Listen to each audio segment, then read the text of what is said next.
Tilbos guys. Ligbos.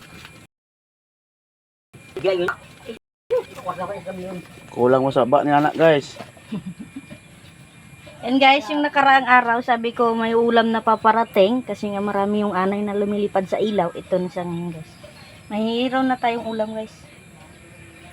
Kaso konti nga lang, so hindi tayo makabenta. Tama lang sa bunganga ito guys, tama lang pang ulam. Yan. At ito nga guys, oh, maliliit pa yung iba. Ay sadyang bago pa. Ito yung pinakamatamis. Sarap kainin. Ayan. Marami tayong mga maliliit.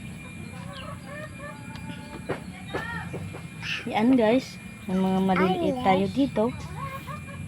Yung mga katutubo pa lang.